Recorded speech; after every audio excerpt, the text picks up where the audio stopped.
I'm talking today about some of the things that we've done in my spiritualist circles, or my spiritual circles, I suppose, that I've done over the years. And these are kind of support videos in a way also to my book, Psychic School, where you can learn about some of the techniques that I used to use in my psychic development circles. I'll be setting a new one up soon and be able to I'm going to put some of the videos of it on here. But I want to talk today about telepathy and how to read minds, because there's a number of videos I see on the internet already about this, and they're mainly by psychologists and comedians and tricksters and so forth, who sort of use word techniques and various tricks that'll make you go, oh wow, you've read my mind, you got the card I was thinking about, or the number that I was thinking about and wrote down. You know, those are all conjuring tricks. They're all sort of fake things. But there is a reality to this. There is a ability that people like myself and other mediums and other psychics have to read minds. I mean, when we're giving a psychic reading with people, we are often picking up their thoughts and feelings, you know. And when we do a mediumistic reading, that is, we're communicating with the spirit world, we're actually doing that same idea. That's communication between mind to mind, between a me here and someone who's dead, someone in the spirit world. That's how we connect. It's a form of telepathy. Not this time between me and the person sat in front of me, but this time between me and the person in spirit.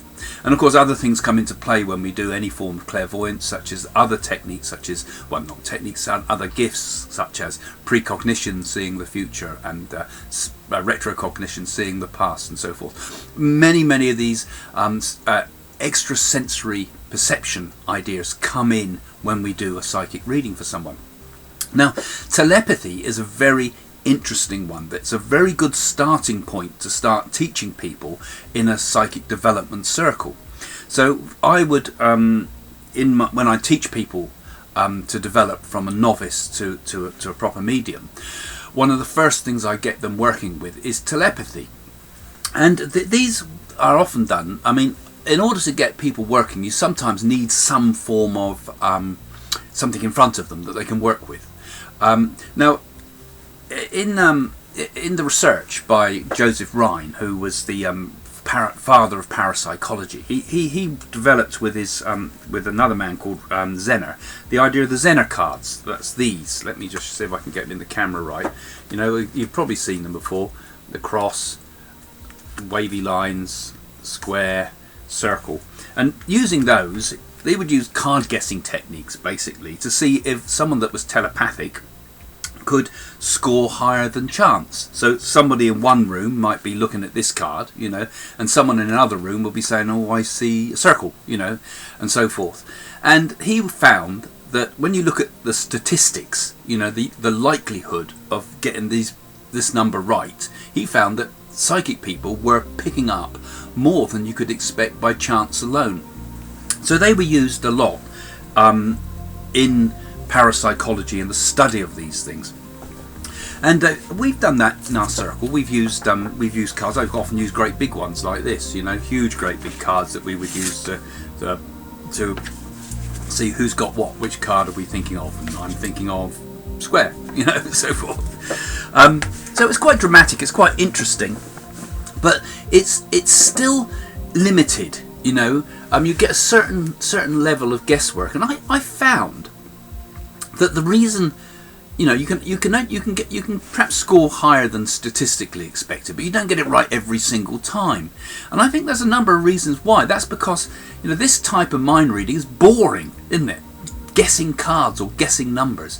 And it also occurred to me that when we're doing clairvoyance, the things that are hardest to get are things like numbers and things like names and words, because I think clairvoyance, you know, and all the psychic gifts kind of bypass the logical mind. They bypass our reasoning. They go straight to our unconscious mind, which works on a different level. It works a lot with pictures, and it works a lot by emotions and feelings too. Like in a dream. You know, in a dream, there's not that many words spoken usually, if you think about it. In dreams, it's pictures and things, and you know you're doing something, and it's scenes and it's feelings and emotions and this, and that's, I think, through that part of the mind, that subconscious or unconscious mind, that's where all this clairvoyance takes place, and that's where telepathy takes place. So in the circles that I did, we would often, you know, we throw away all this stuff, and we thought, well, we're going to work with images and pictures. Now, I did a few things on TV a few years back, or quite a few years back now actually, where I was asking an audience to look at a clip of film, and I would tell them what was on the film. So a piece of film would be selected, the audience would be showing it, I would not know what it was, I'd be blindfolded, and I would tell them what was on it. And I seem to remember doing things like, there was one that was a parachute jump, and there was another one with cars going through flaming hoops and things. But the thing is, and I got it right, but the thing about it is, the reason I could pick those things up is because the audience were seeing visual stuff, and the audience were getting a feeling from it. They were getting emotion of some sort from it, whether it be, you know, fearful or happy or whatever. So I find that telepathy works on that level between the emotional, something that's emotional and visual. I'm a very visual thinker, so that's why I might be good at telepathy particularly. So this is the way I teach telepathy. This is how I teach in my circles how to develop your telepathic skills. And we tried a number of experiments. We didn't have video available to us then, but something like that could easily be done now. But I used to use the people that were. I divide the groups up into groups of receivers and groups of senders.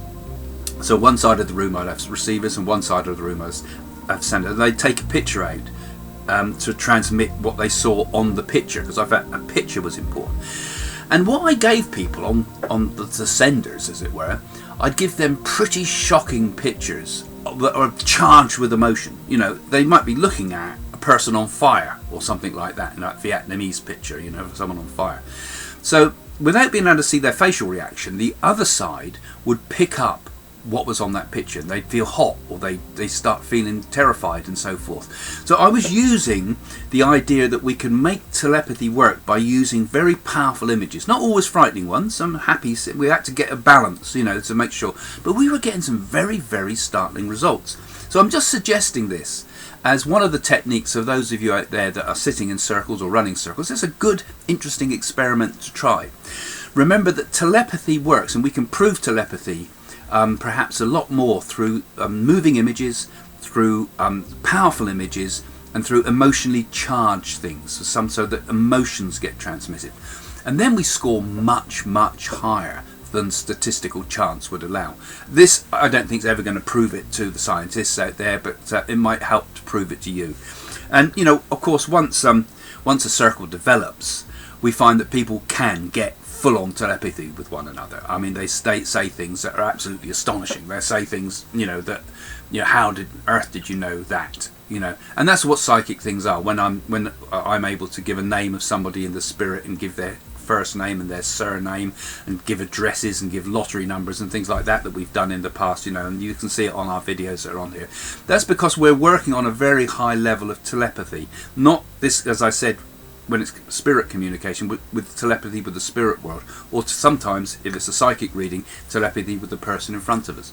So this ability to read minds, this ability to pick up a thought from somebody, or even implant a thought, that's another interesting one, is something that fascinates me.